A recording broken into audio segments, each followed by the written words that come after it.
మన తండ్రి అయిన దేవుని నుండి ప్రభువైన యేసుక్రీస్తు నుండి కృపా సమాధానాన్ని కలుగుగాక. ఆమేన్. దేవుడు ఈరోజు, ఎందుకంటే దేవుడు చెప్పిన మాట మనం ఎంతవరకు వింటున్నామో, ఎంతవరకు మనం నడుచుకుంటున్నామో, ఇర్మియా రాసిన గ్రంథంలో దేవుడు మాట్లాడుతున్నాడు. ఇక్కడ ఎలా నడుచుకోకపోతే మనం ఎలా ఉంటామో అది కూడా దేవుడు బయలుపరుస్తున్నాడు. ఇక్కడ ఇర్మియా ద్వారా పత్రికలో ప్రేమ గురించి మాట్లాడుతున్నాడు దేవుడు. ఇక్కడ ఎందుకే దేవుడు అంటున్నాడు, విశ్వాసము, నిరీక్షణ, ప్రేమ, ఈ మూడిటిలో ఏదో గొప్పది అని దేవుడు మాట్లాడుతున్నాడు. ఇక్కడ మూడవది సువార్త. దేవుడు చెప్తున్నాడు తన సిలువలో ఎంతవరకు మరణించుతున్నాడో దేవుడు అది సృష్టికి బయలుపరిచినప్పుడు ఆ మర్మము తెలియలేదు, సృష్టికి తెలియపరచబడలేదు. దేవుడు చెప్పాడే కానీ అది వాళ్ళకి అర్థం కాలేదు. అక్కడ ఈ మూడును దేవుడు ఈరోజు మాట్లాడుతున్నాడు. దాన్ని అర్థం చేసుకోవడానికి ప్రయత్నం చేయండి, దాని ప్రకారంగా నడుచుకోవడానికి ప్రయత్నం చేయాలి. ప్రార్థన చేసుకున్నాం. పరిశుద్ధం పరిశుద్ధం పరిశుద్ధం పరిశుద్ధం అంధవర్షుడు మంత్రపట్ట వర్షుడు మంత్రపట్టవా అంధవర్షుడు వర్షవా ఇలా వర్తరపట్ట వర్షూరుద్రపట్ట వర్గవ. దేవానికి స్తోత్రం స్తోత్రం అయినా, దేవానికి స్తోత్రము తండ్రి. పరిశుద్ధాత్మ దేవ, ఇక్కడే సంచరిస్తున్నావు, ఇక్కడే సంచరిస్తున్నావు ప్రభా. నీ నోటు పూరకాలను వాడుకో, నీ నోటు పూరకాలను వాడుకో తండ్రి. నువ్వే మాట్లాడుచున్నావు కానీ నేను కాదు. ప్రతి హృదయాన్ని తెరచి ప్రతి బిడ్డతో నువ్వు మాట్లాడు ప్రభా. నాయన వాక్యమే దేవుడు, దేవుడే వాక్యం తండ్రి. నువ్వే మాట్లాడుచున్న దేవుడు నాయన. ప్రతి ఒక్క హృదయాన్ని తెరవమని, ప్రతి బిడ్డతో నువ్వే మాట్లాడమని తన లోష్యం తండ్రి. ఆమేన్. Thank you Jesus. పరిశుద్ధాత్మ దేవా, నీకే వందనాలు తండ్రి. ఆమేన్. ఇర్మియా బాలుడిగా ఉన్నప్పుడే దేవుడు ఎన్నుకున్నాడు. ఎన్నుకున్నప్పుడు దేవుడు చెప్తున్నాడు, ఎందుకంటే పెద్ద పెద్ద రాజుల దగ్గరికి, అధిపతుల దగ్గరికి వెళ్ళి మాట్లాడరామన్నాడు ఇర్మియా. దేవుడు, నేను బాలుడను కదా ప్రభా, నేను ఎలా మాట్లాడగలను అన్నాడు. ఇక్కడ నువ్వు బాలుడవు కాదు, నీ నోట్లో నేను ఉన్నాను, నువ్వు వెళ్ళి మాట్లాడన్నాడు దేవుడు. ఇక్కడ ఎందుకంటే సేవకులతో దేవుడు మాట్లాడతాడు. ప్రతిదీ కూడా ఏం జరగాలో, జరగబోతున్నదో దేవుడు బయలుపరుస్తూ ఉంటాడు. అక్కడ ఇప్పుడు సంఘానికి చెప్పమంటున్నాడు దేవుడు ఇక్కడ ఇర్మియాకి. ఎందుకంటే యూదు కులస్తులు, యూదులు సంఘానికి వెళ్తున్నారు. అక్కడ ఇంకా చాలామంది వచ్చేవాళ్ళు ఉన్నారు. అక్కడ ఆ సంఘంలో ఇర్మియా సేవకుడు, యాజకుడు. ఆ సంఘానికి దేవుడు బయలుపరచమంటున్నాడు. అక్కడ దేవుడు చెప్పమంటున్నాడు, ఏది కూడా నువ్వు దాయద్దు. చెప్పేటప్పుడు నువ్వు దాయకో. ఇది చెప్పొచ్చా లేదా సంఘానికి, ఇది బాగుంటుందా లేదా అని నువ్వు అనుకోవడానికి వీలేదు. నేను ఏం చెప్పానో అది నువ్వు కంపల్సరీగా సంఘానికి చెప్పేయాలి. చెప్పకపోతే కుదరదు. నిన్ను నేను లెక్క అడుగుతాను నువ్వు చెప్పకపోతే. నువ్వు చెప్పుంటే వాళ్ళు మారిపోతారేమో, నువ్వు చెప్పలేని మూలనే వాళ్ళు మారలేకపోయారేమో అని నిన్ను నేను లెక్క అడుగుతాను. ఎందుకంటే సంఘ కాపురులకి చాలా భయంకరం. 7 శిక్ష సంఘ కాపురులకి. మామూలుకి 1 శిష్యమైతే సంఘ కాపురులకి 7 శిక్ష. అందుకే దేవుడు మాట్లాడుతున్నాడు ఇక్కడ. అదే మాట ఇక్కడ ఇర్మియాతో దేవుడు మాట్లాడుతున్నాడు. ఇక్కడ యెషయా కుమారుని యోధారాజునకు యెహోవా ఏలుబడి ఆరంభంలో యెహోవా యందు నుండి వాక్యం ప్రత్యక్షమై ఇలా సెలవిచ్చాడు. దేవుడు మాట్లాడుతున్నాడు. యెహోవా ఆజ్ఞించినది ఏమనగా, దేవుడు ఏం చెప్తున్నాడు, ఇర్మియాతో చెప్తున్నాడు. ఇక్కడ ఆజ్ఞించినది ఏమనగా, నీవు యెహోవా మందిరావరణంలో నిలిచి నేను నీకు ఆజ్ఞాపించే మాటలన్నిటినీ యెహోవా మందిరంలో ఆరాధించుటకే వచ్చిన యోధా పట్టణస్తులందరికీ ప్రతిభు. సంఘానికి వచ్చిన వారందరికీ ప్రతి ఒక్కరికి చెప్పు, నేను చెప్పాను అది కంపల్సరీగా నువ్వు చెప్పాలి అని ఇర్మియాతో మాట్లాడుతున్నాడు. ఇక్కడ అప్పుడు ఇర్మియా మాట్లాడుతున్నాడు. ఇక్కడ ఏమని మాట్లాడుతున్నాడు? ఇక్కడ యెహోవా మందిరంలో ఆరాధించుటకే వచ్చి యోధా పట్టణస్తులందరికీ ప్రకటింపు. వాటిలో ఒక మాట ఏదో చెప్పక ఇవ్వకూడదు, ఏదైనా విడిచిపెట్టకూడదు, అంతా కంపల్సరిగా చెప్పాలి. అందుకంటున్నాడు దేవుడు. ఇక్కడ ఏమని చెప్తున్నాడు? ఇక్కడ వారి దుర్మార్గమును బట్టి వారికి చేయదలిచిన కీడుని చెయ్యక, ఎందుకంటే సంఘము దుర్మార్గముగా ఉన్నది. దేవుని మాటలు వినటం లేదు, దేవుడు ఆజ్ఞ ప్రకారం నడుచుకోవట్లేదు. అది చెప్పమంటున్నాడు దేవుడు ఇక్కడ. అదే అంటున్నాడు ఇక్కడ. ఏమంటున్నాడు? తన దుర్మార్గముని విడిచిదరేమో. అందుకని దేవుడు చెప్తున్నాడు, వారి దుర్మార్గమును బట్టి వారికి చేయదలిచిన కీడుని చెయ్యక, నేను సంతాపపడినట్లుగా వాళ్ళకి నేను శిక్ష వేయాలి, కానీ వేయలేకపోతున్నాను. నేను శిక్ష నాకు బాధగా ఉంది. వాళ్ళు మారుతారేమో ఎదురు చూస్తున్నాను. అందుకంటున్నాడు ఇక్కడ, తన దుర్మార్గమును విడిచిదరేమో, వారి దుర్మార్గమును బట్టి వారికి చేయదలిచిన కీడుని చెయ్యక, నేను సంతాపపడినట్లుగా వారు ఆలోకించి తమ దుర్మార్గులను విడిచిదరేమో. ఎందుకంటే నేను కనిపెడుతున్నాను, ఎందుకంటే వాళ్ళ దుర్మార్గాన్ని విడిచిపెడతారేమో, నా దగ్గరికి వస్తారేమో, నా ప్రేమను పొందుతారేమో అని ఎదురు చూస్తున్నాను. అందుకంటున్నాడు దేవుడు ఇక్కడ, విడిచిదరేమో. నువ్వు వారితో ఈ మాట చెప్పగలను, నువ్వు ఎలా చెప్పు, దేవుడు ఎలా చెప్పాడని నువ్వు చెప్పు అంటున్నాడు ఇర్మియాతో. యెహోవా సెలవిచ్చినది ఏమనగా, మీరు నా మాటలు విని నేను మీకు నియమించిన ధర్మశాస్త్రం అనుసరించి నడుచుకునేందుకు. ఎందుకంటే ధర్మశాస్త్రం మోషే కాలంలో వచ్చింది. నేను పెద్దల కాడ లేచి పంపుచున్న నా సేవకులకు ప్రవక్తల మాటలను అంగీకరించుకొని నేను మీకు ఆజ్ఞగా, ఎందుకంటే నేను సేవకులను పంపిస్తున్నాను, నీకు వాక్యం చెప్తున్నాను కదా. అది దేవుడు పంపించిన సేవకులమే. దేవుడు ఎలా మాట్లాడితే అలా సంఘానికి మేము బోధిస్తున్నాము. నేను సేవకుల్ని ఉదయకాలమే పంపిస్తున్నాను మీ దగ్గరికి. ఎందుకంటే వచ్చి ముందుగానే కూర్చుంటున్న సేవకులు పులిపిట్టు మీద, మనం రావడమే లేట్ అయిపోతుంది. కానీ అందుకు నేను పంపిస్తున్నాను ఉదయకాలమే. మరి వాళ్ళ ప్రకారంగా మీరు నడుచుకుంటున్నారా? అదే చెప్తున్నాడు దేవుడు ఇక్కడ. అదే మాట్లాడుతున్నాడు. ఏమవుతున్నాడు ఇక్కడ? ధర్మశాస్త్రం అనుసరించి నడుచుకుంటూ నేను పెద్దల కాడ లేచి పంపుచున్న నా సేవకులకు ప్రవక్తల మాటలను అంగీకరించినట్టు నేను మీకు ఆజ్ఞగా మీరు వినకపోతే, మీరు ఎలాగో చేసినందున నేను శిలోలకు చేసినట్లు ఈ మందిరమును చేస్తాను. ఈ పట్టణము భూమి మీద ఉన్న సమస్త జన్మలకు శాపస్పందముగా చేస్తాను. ఎందుకంటే దేవుడు శపించేస్తున్నాడు. ఒక దినాన్ని ఒక ఆలయాన్ని పాడు చేశాడు వాడు చెప్పుడు మాట వెనక. అలాగే మీ ఆలయాన్ని కూడా నేను పాడు చేయాలనుకుంటున్నాను, మీరు మాట వినలేదు కాబట్టి అని చెప్పి ఇర్మియా మాట్లాడుతున్నాడు ఇక్కడ. స్పందముగా చేస్తున్నాను. ఇర్మియాకి మాటలు ఏవో మందిరములో పలుకుచుండగా యాజకులను ప్రవక్తలను జనులు అందరూ విని అందరూ ఆలకించారు. సంఘం అంతా ఇర్మియా చెప్పిన మాటలు విన్నారు. ఇప్పుడు నేను చెప్పిన మాట మీరు ఎలా వింటున్నారో అలాగే వింటున్నారు. సంఘంలో కూడా విన్నారు. అందుకంటున్నాడు, జనులందరికీ ప్రకటింపవల్లని యెహోవా ఇర్మియాకు ఆజ్ఞాపించిన మాటలన్నింటినీ అతను పలికి చాలించిన తర్వాత యాజకులను ప్రవక్తలను జనులందరూ అతను పట్టుకొని, ఇర్మియాని పట్టుకొని, నువ్వు మరణ శిక్ష నొందక తప్పదు, ఎందుకంటే నేను చంపేస్తావు, నువ్వు ఎలా మాట్లాడావు కాబట్టి ఇంకా నువ్వు బ్రతికొట్టడానికి అవకాశం లేదు, నువ్వు చంపేస్తావు అంటున్నారు ఇర్మియాని.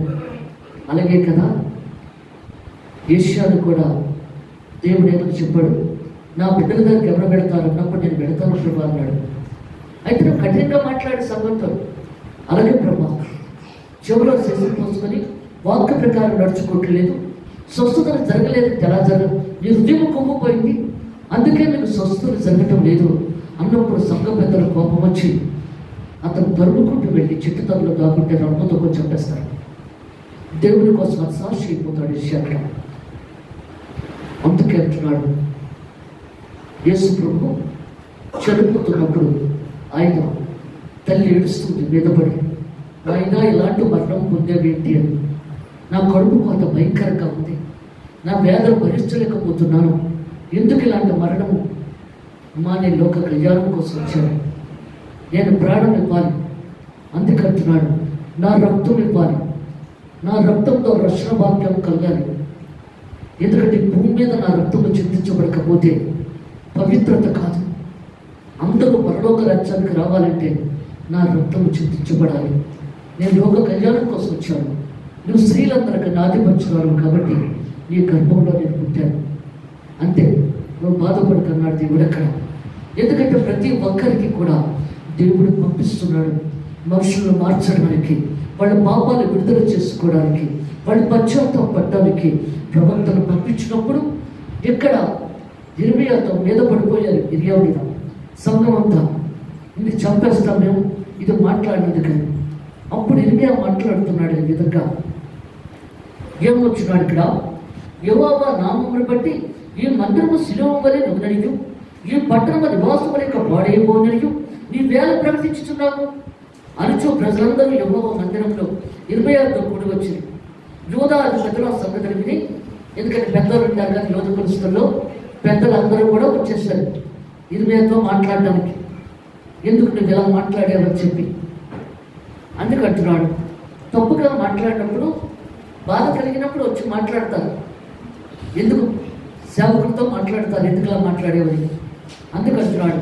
యూదా అధిపతుల సంగతిని విని రాజనగర్లో నుండి యెహోవా మందిరంలోకి వచ్చి యెహోవా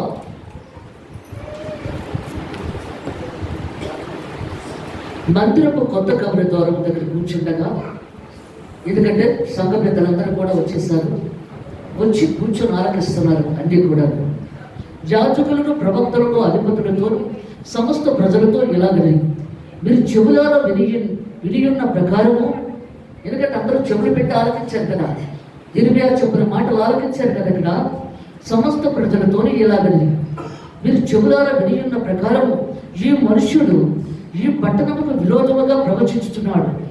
ఇర్మియా అంటున్నారు, వాళ్ళందరూ కూడా ప్రవచించుతున్నాడు కనుక ఇతడు మరణముకు పాత్రుడు, ఇతడు చంపేయడమే ఇంకేమీ లేదు అని చెప్పి సంఘమంతో అనుకుంటున్నారు. అప్పుడు ఇర్మియా మాట్లాడుతున్నాడు. ఇక్కడ ఏమని మాట్లాడుతున్నాడు? అప్పుడు ఇర్మియా అధిపతులందరితోనూ జనులందరితో ఈ మాట చెప్పారు. ఈ మందిరమునకు విరోధముగాను ఈ పట్టణముకు విరోధముగాను మీరు విన్న మాటలన్నిటినీ ప్రకటించుటకు యెహోవాయే నన్ను పంపి ఉన్నాడు.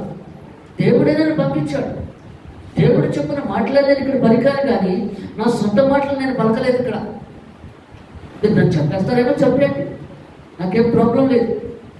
ఎందుకంటే దేవుడు దూతగా వచ్చారు, దేవుడు చెప్పిన మాటలే నేను చెప్తున్నాను సంఘానికి. ఎందుకంటే రేపు సంఘం ఎత్తబడాలి. మరి ఎత్తబడాలంటే నువ్వు పవిత్రంగా పరిశుద్ధంగా ఉంటేనే సంఘం లోపలికి రావడానికి అధికారం ఉంటుంది. దూరము దాటి రావడానికి అవ్వదు. నువ్వు పరిశుద్ధంగా పవిత్రంగా ఉంటేనే ఎత్తబడే సంఘంలో నిలబడాలంటే, నువ్వు దూరం దాటాలంటే దేవుడు చెప్పిన ప్రతి మాట ఆలోచించాలి. పవిత్రంగా ఉండాలి, పరిశుద్ధంగా ఉండాలి. అప్పుడే దేవుల్లో ఉండడానికి అవకాశం ఉంటుంది. ఆ మాట అంటున్నాడు దేవుడు. ఇక్కడ చెప్పాలనుకుంటే చెప్పేయండి, అందుకంటున్నాడు ఇక్కడ. అప్పుడు ఇర్మియా అధిపతులు అందరితోనూ జనులందరితో ఈ మాట చెప్పారు. ఈ మందిరములకు విరోధముగాను ఈ పట్టణములకు విరోధముగా మీరు విన్న మాటలన్నింటినీ ప్రకటించుటకు యెహోవాయే నన్ను పంపి ఉన్నాడు. కాబట్టి యెహోవా మీకు చేస్తారని తాను చెప్పిన క్రీడను గురించి ఆయన సంతాపపడినట్లు మీరు మీ మార్గంలో మీ క్రియను చక్కబరుచుకోండి. ఎందుకంటే దేవుడు చెప్పేశాడు, మరి దానిని మీరు మార్చుకోవలసిన బాధ్యత మీకుంది. మీరు పవిత్రంగా ఉండాలో, పరిశుద్ధంగా ఉండాలో, దేవునితో ఏకీభవించాలో అది మీలోనే ఉంది. ఇప్పుడు దేవుడు చెప్పేశాడు, మీరు మారు మనసు పొందారనుకో, దేవుడు తన కోపాలు తగ్గించుకుంటాడు, ఆయన ఉగ్రతను తగ్గించుకుంటాడు. అందువల్ల మీలోనే ఉన్నది, మీలోన మార్పు రావాలి. అప్పుడే దేవుడు సంతోషపడతాడని ఇర్మియా చెప్తున్నాడు దేవుడికి. అప్పుడు అంటున్నాడు దేవుడు ఇక్కడ, కాబట్టి యెహోవా నీకు చేసేదన్న తాను చెప్పిన క్రీడను గురించి ఆయన సంతోషపడినట్లు మీరు మీ మార్గంలో మీ క్రియలను చక్కపరుచుకొని మీ దేవుడని యెహోవా మాట వినండి. ఇదిగో నేను మీ వశములో ఉన్నాను, మీ దగ్గరే ఉన్నాను, నేను ఎక్కడికే పారిపోలేదు. మీ వశంలోనే ఉన్నాను, మీ మధ్యలోనే ఉన్నాను, నేను మీ వశంలోనే ఉన్నాను. మీ దృష్టికి ఏది మంచిదో, ఏది యుక్తమైనదో అది నాకు చేయండి. మీరు ఏది చేయాలనుకుంటున్నారో, నాకు నేను ఏదో తప్పు చేశానంటున్నారు కదా, అందుకు నేను చంపేద్దాం అనుకుంటున్నారో, మీరు ఏం చేయాలనుకుంటున్నారో చేసేయండి, మీ మధ్యలోనే ఉన్నాను, నేను ఎక్కడికి వెళ్ళిపోలేదు అని ఇర్మియా మాట్లాడుతున్నాడు ఇక్కడ. ఇదిగో నేను మీ వశంలో ఉన్నాను, మీ దృష్టికి ఏది మంచిదో ఏది యుక్తమైనదో అది నాకు చేయండి. అయితే మీకు చెవులారా ఈ మాటలన్నింటినీ చెప్పుటకు నిజంగా యెహోవా ఎందుకు నన్ను పంపి ఉన్నాడు. నేను అబద్ధం మాట్లాడలేదు, దేవుడే పంపించాడు. పంపి ఉన్నాడు కనుక మీరు నన్ను చంపినట్లా మీరు మీ మీదకిని ఈ పట్టణం మీదకిని దాని నివాసుల మీదకిని నిరపరాధ రక్త దోషము తెప్పించుతారని నిస్సందేహంగా తెలుసుకోరని నన్ను చంపేస్తారనుకో నీకును సంఘానికి చాలా నష్టం జరుగుతుంది నన్ను చెప్తే. అందుకే అంటాడు కదా కయ్యావు యేసు ప్రభుని పట్టుకొని, ఎందుకంటే ఒక పరిశుద్ధుని రక్తము మా మీదను మా పిల్లల మీద ఉందిగాక. కయ్యావు మాట్లాడతాడు, యేసు ప్రభుని చంపడానికి సిద్ధపడినప్పుడు ఆయన రక్తము మా మీద మా పిల్లల మీద ఉండాలి. అలాగే నన్ను చంపితే ఈ సంఘానికి మీకు ఎలా ఉంటుందో దేవుడు తెలియపరుస్తాడు. అది చెప్తున్నాడు దేవుడు ఇక్కడ ఇర్మియా. అది మనకు కూడా చెప్తున్నాడు ఆయన. ఆ వాక్యము ఆ సంఘానికే కాదు మన సంఘానికి కూడా దేవుడు తెలియపరుస్తున్నాడు. మారు మనసు ఉంటే త్వరగా మారిపోతే దేవుడు మన కుటుంబాన్ని ఆస్వాదిస్తాడు, దీవిస్తాడు. పత్రిక చదవండి.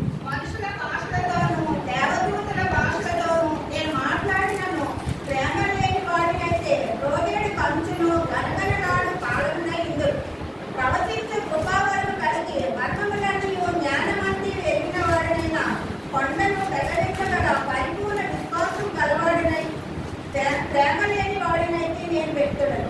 పేదల కౌశల కొరకు నా ఆస్తి అంతా ఇచ్చినను, కాల్చబడేటప్పుడు నా శరీరం అప్పగించినను.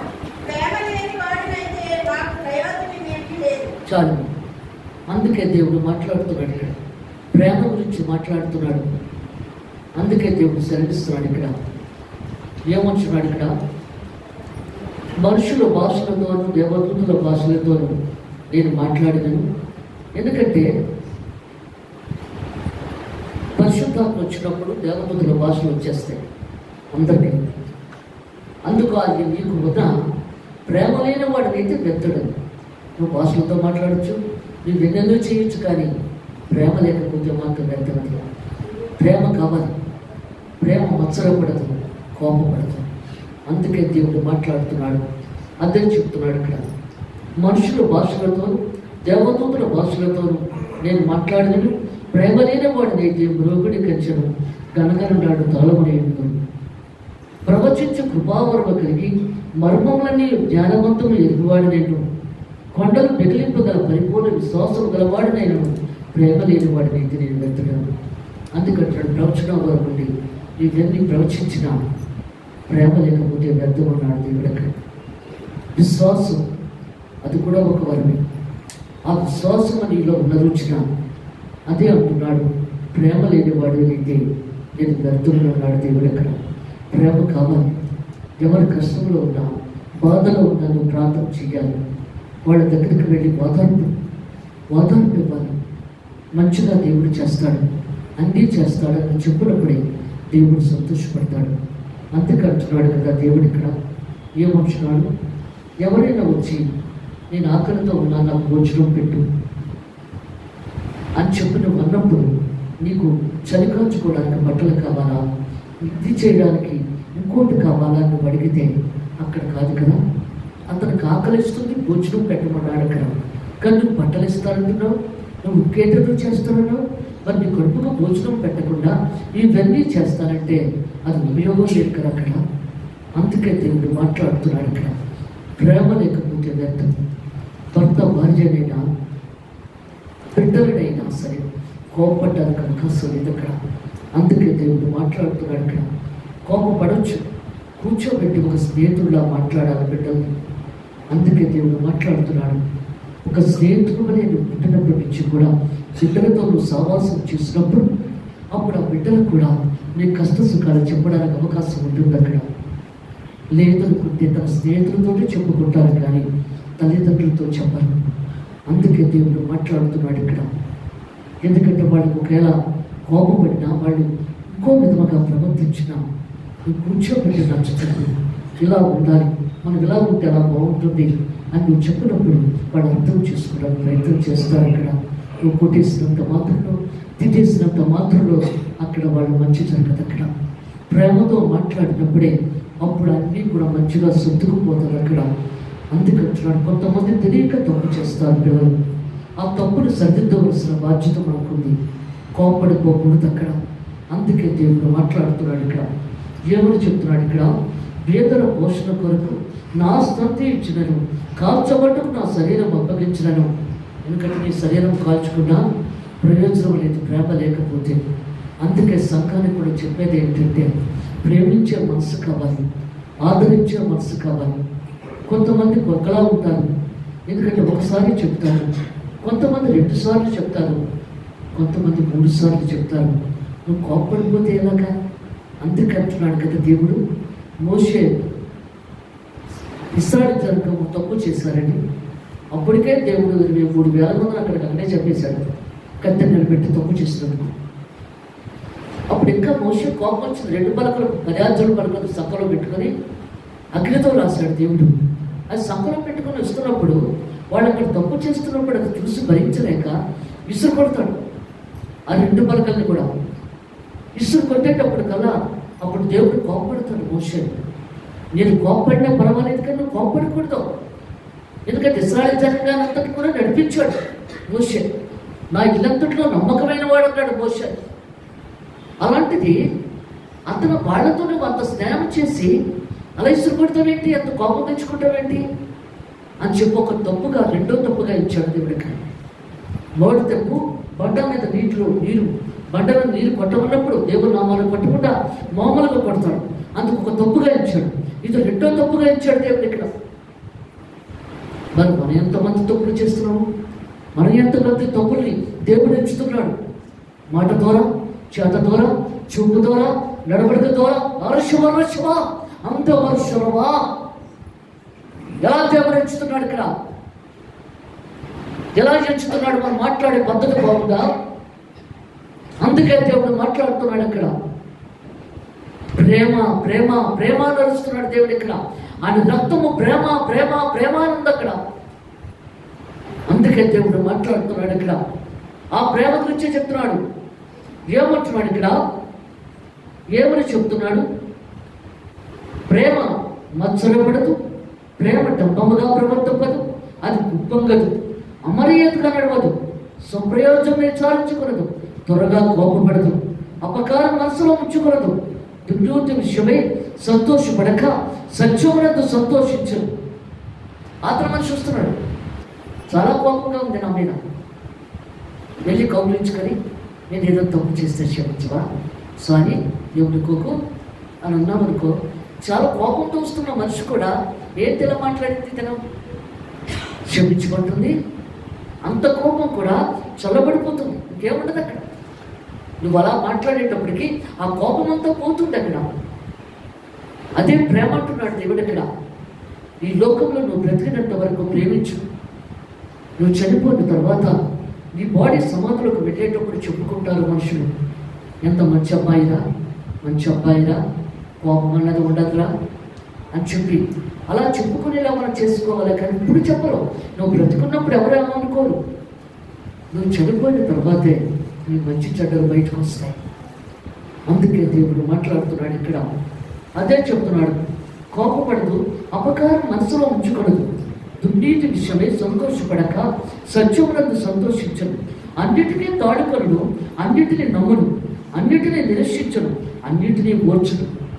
ఎందుకంటే దేవుడు అన్నిటికి ఓర్చుకుంటున్నాడు మనం చేసేవన్నిటికి కూడా. అందుకంటున్నాడు కదా దేవుడు, నేను ఇలాంటి మనిషిని నువ్వు తప్పుడు పనులు చేసుకుపోతున్నావే, నేను నా మీద నువ్వు భయపడలేదు నా గురించి. నాలాంటి మనిషి దేవుడు కూడా ఆయన ఏం చేయగలడు? ఆయన ఏం చేయడం చూస్తాడు తప్ప, ఆయన అలా చూస్తూ ఉంటాడు. కానీ అని చెప్పి నువ్వు అనుకుంటున్నావు అలాగా, అలా అనుకో. అందుకంటున్నాడు దేవుడు ఇక్కడ. అలా అనుకోవద్దు. 1 సారి 2 సార్లు 3 సార్లు క్షమిస్తాడు. ఇంకా 3 దాటిపోతే క్షమించడం పడదు అక్కడ.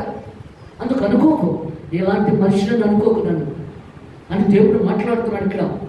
అదే చెప్తున్నాడు ఇక్కడ. ఏమంటున్నాడు ఇక్కడ?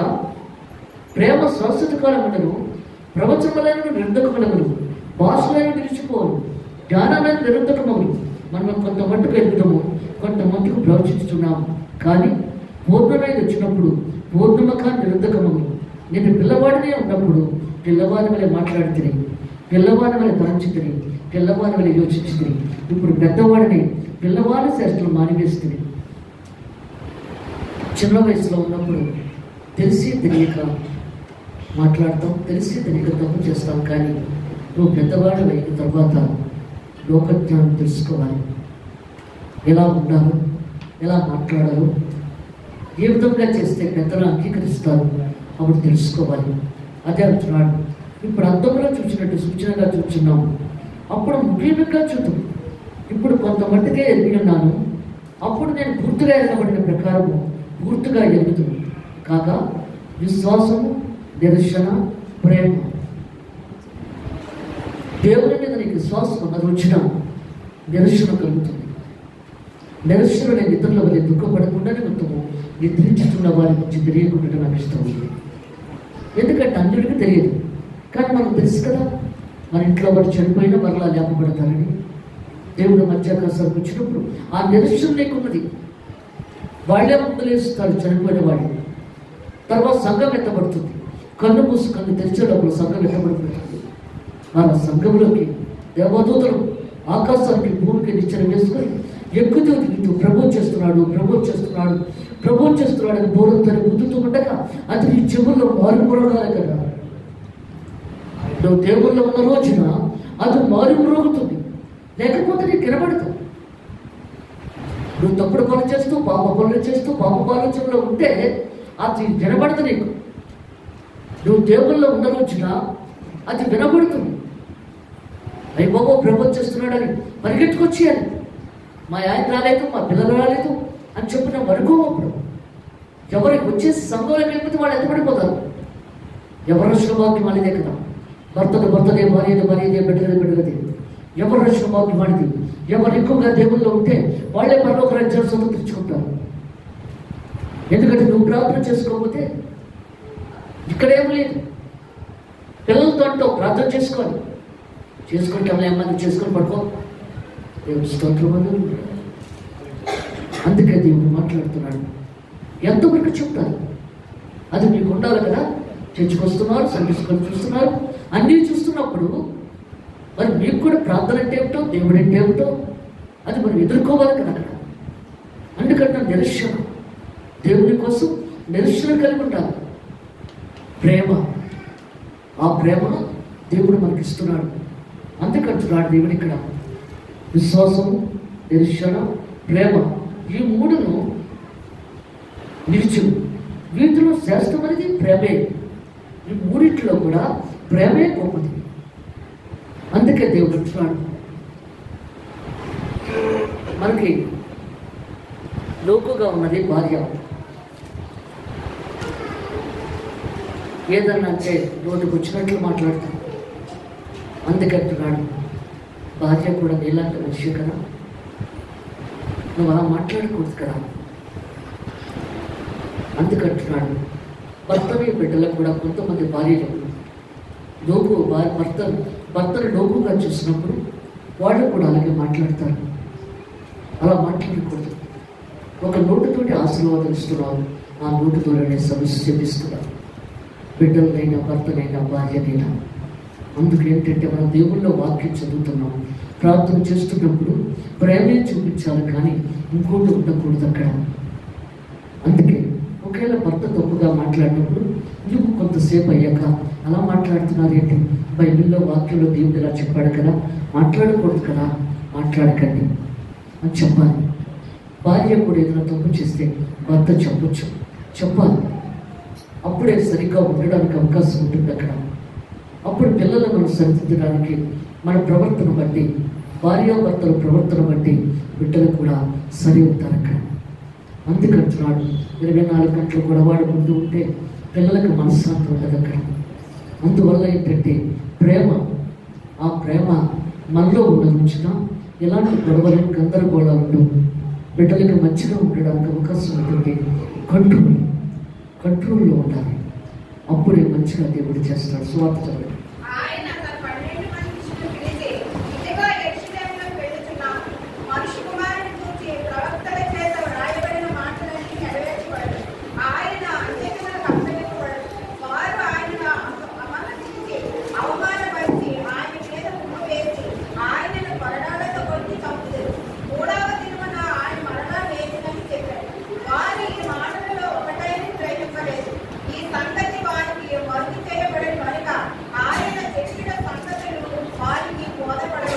చాలు. అందుకే దేవుడు మాట్లాడుతున్నాడు ఇక్కడ. ఇప్పుడు మనం శ్రమల దినాలకి వస్తున్నాం. రేపు బుధవారం నుంచి శ్రమలు ప్రారంభమవుతున్నాయి. అందుకే దేవుడు ముందుగానే వాక్యం మనకు బయలుపరిచాడు. ఇక్కడ ఆయన తన 12 మంది శిష్యులను పిలిచి, ఇదిగో యెరూషలేముకు వెళుచున్నాము, ఎందుకంటే ఒకసారి యెరూషలేముని చూడాలనిపిస్తుంది. ఇంకా శ్రమలు ప్రారంభం అవ్వకముందే ఒకసారి యెరూషలేముకు వెళదాం అన్నాడు దేవుడు. అక్కడ 12 మంది శిష్యులు తీసుకొని బయలుదేరాడు. మనుష్య కుమారుని గురించి ప్రవక్తల చేత వ్రాయబడిన మాటలన్నీ నెరవేర్చబడను. ఎందుకంటే బైబిల్లో ఎలా ఉన్నదో అలాగే జరిగి తీరుతుంది. వాక్యమే దేవుడు, దేవుడే వాక్యం. అందుకు జరిగి తీరాలి. బైబిల్లో ఉన్న ప్రతీది కూడా ఒక పొల్లేని కలపడానికి వీలేదు, పొల్లేనే తీసివేయడానికి లేదు. కరెక్ట్గా చెప్పాలి వాక్యం అక్కడ. అందుకంటున్నాడు ఆయన అన్ని జనులకు అప్పగించబడను. వారు ఆయనను అపహసించి అవమానపరిచి ఆయన మీద ముడివేసి ఆయనను కొరడాలతో కొట్టి చంపుతుంది. ఒకడు తప్పు 45 దినాలు మనం ఉపవాస ప్రార్థన పెట్టుకుంటున్నాం కదా. ఒక్కొక్క దెబ్బ ఒక్కొక్క రోజు ఆయన కొట్టినా అది పోసలతో ఈపంతా దున్నబడిపోతుంది. ఇలా ఇలా కొట్టేటప్పటికల్లా ఈపులో ఉన్న ముక్కలు బయటకు వచ్చేస్తుంది. బ్లడ్ ఫోకస్లో కొడుతుంది అనమాట. ఎవరొస్తుంది కదా యేసు ప్రభు 33.5 సంవత్సరాలు ఎవరొస్తుంది కదా. బ్లడ్ ఫోకస్లో కొడుతుంది. ఇలా చెల్లాచెదరైపోతుంది. ఇలా కొడుతున్న ఒక్కొక్క దెబ్బ కూడా ముక్కలు వచ్చేస్తుంది. అపవాది బిడ్డని ఎత్తుకొని అటు చుట్టూ తిరుగుతూ, నువ్వు సిలువెక్కలేవు, నువ్వు సిలువెక్కలేవు, నువ్వు సిలువెక్కలేవు అంటుంది అక్కడ. దేవుడు అలా మౌనికంగా భరిస్తున్నాడు. ఇటు బాధను భరిస్తూ ఇటు సాతాను పెట్టినా. ఎందుకంటే ఆ కోపం వచ్చేస్తుంది మనసులో, కానీ ఆయన నిమ్మళంగా ఉన్నాడు. ఆయన సాతాను చెప్పిన మాటలకి బాధ కలుగుతున్నా ఆయన నిమ్మళంగా ఆలోచిస్తున్నాడు. ఒక మాట కూడా లేదు.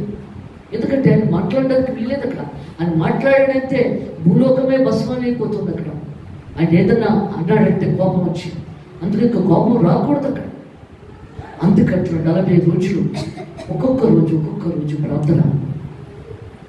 ఎవరైనా పెట్టుకున్న వచ్చినా ప్రతిరోజు ఆఖరిని మాకు ప్రార్థన కావాలంటే అవ్వదు.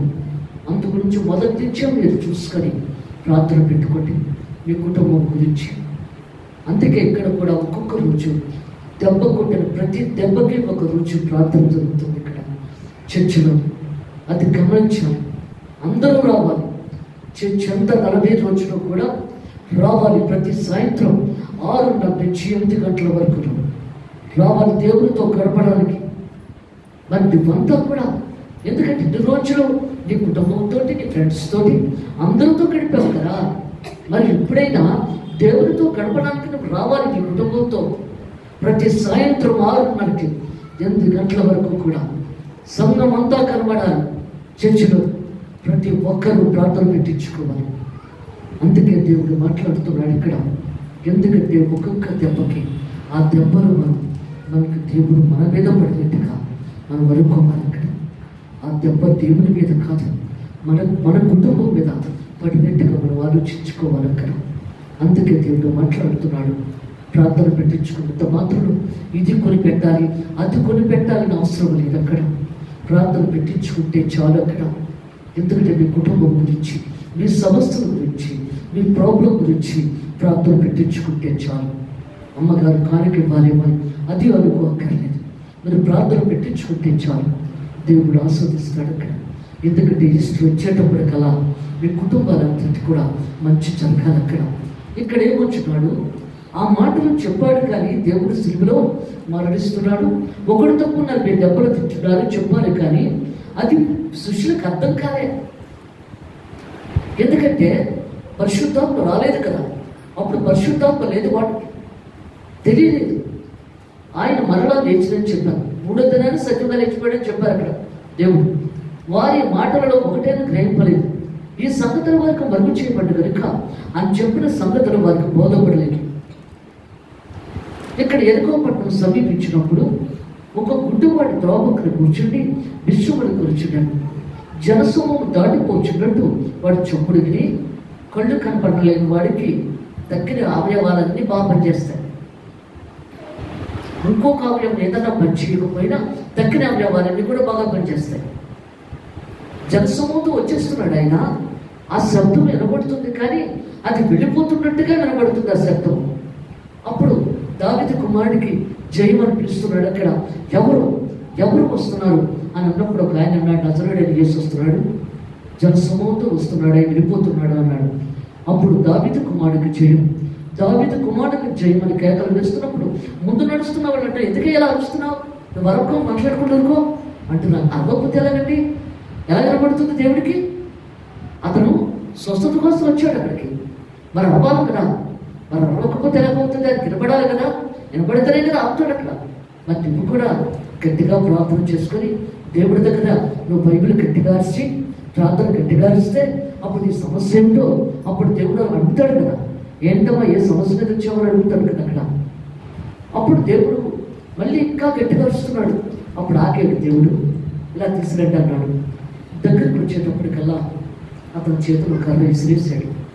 దేవుడి దగ్గరికి నాకు స్వస్థ అయిపోతుందని నమ్మకం కలిగింది అతనికి. దేవుడు అడుగుతున్నాడు, ఎందుకు నన్ను పిలిచావు అని అడిగాడు. దేవుడికి తెలియదా ఎందుకు పిలిచాడో, ఎందువల్ల పిలిచాడో అని తెలియదా?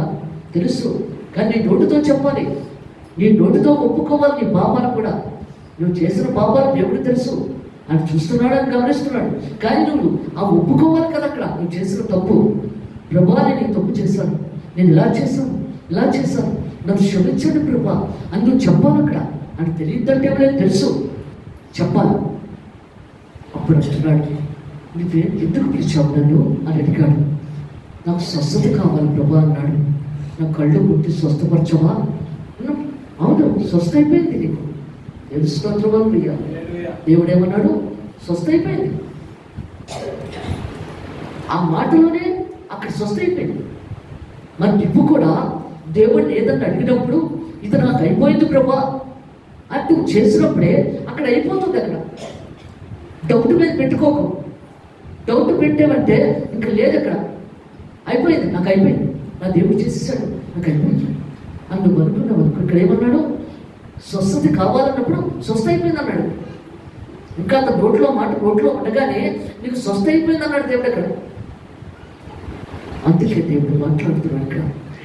జీవాధిపతి దేవుడు, సర్వాధికారుల సృష్టికర్త, సర్వోత్తర దేవుడు అయినా. అందుకే నేను ఏదైనా మీకు ప్రార్థన చేసినప్పుడు అయిపోయిందని చెప్తాను. నేను స్వస్థ అయిపోయింది, ఈ కార్యం అయిపోతుంది అని చెప్పేస్తాను ముందే. ఇది అయిపోతుంది, నేను ప్రార్థన చేస్తున్నాను కదా, అయిపోతుంది అని చెప్పేస్తాను. ఇంకా అయిపోయింది అంటే అక్కడ అయిపోతుంది, ఇక్కడ అయిపోవాలి. అందుకే దేవుడు మాట్లాడుతున్నాడు ఇక్కడ. ప్రార్థన చేయించుకున్న వారికి శ్వాస ఉండాలి, చేసిన వారికి శ్వాస ఉండాలి. అప్పుడే దేవుడి కార్యం జరిగిస్తాడు. ఆ కుటుంబానికి దేవుడి మీద నమ్మకం ఉంది. అందుకే నాకు స్వస్థత కావాలి ప్రభా అని అడగగానే స్వస్థ అయిపోయింది అన్నాడు దేవుడు అక్కడ. అందుకే చెప్తున్నాడు ఇక్కడ. ఏమంటున్నాడు? వాడు ప్రభా చూపు పొందబోరుచున్నాను. యేసు చూపు పొందము, నీ విశ్వాసమే నేను స్వస్థపరచని వారితో చెప్పాను. నీ విశ్వాసమే నేను స్వస్థపరుస్తుంది, నీ కార్యాలు దేవుడు జరిగిస్తాడు, నీ నమ్మకమే. అందుకంటున్నాడు. వెంటనే వాడు చూపు పొంది దేవుని మహిమపరచుచు ఆయన వెంబడించాడు. ప్రజలందరూ చూచి దేవునికి స్తోత్రం చెల్లించారు. ఎందుకంటే స్తుతుల మీద ఆధారపడే దేవుడు, స్తోత్రాల మీద ఆధారపడే దేవుడు. అందువల్ల మన స్తుతులు చెల్లించాలి, స్తోత్రాలు చెల్లించాలి. దేవుని పరిశుద్ధ వాక్యం కాక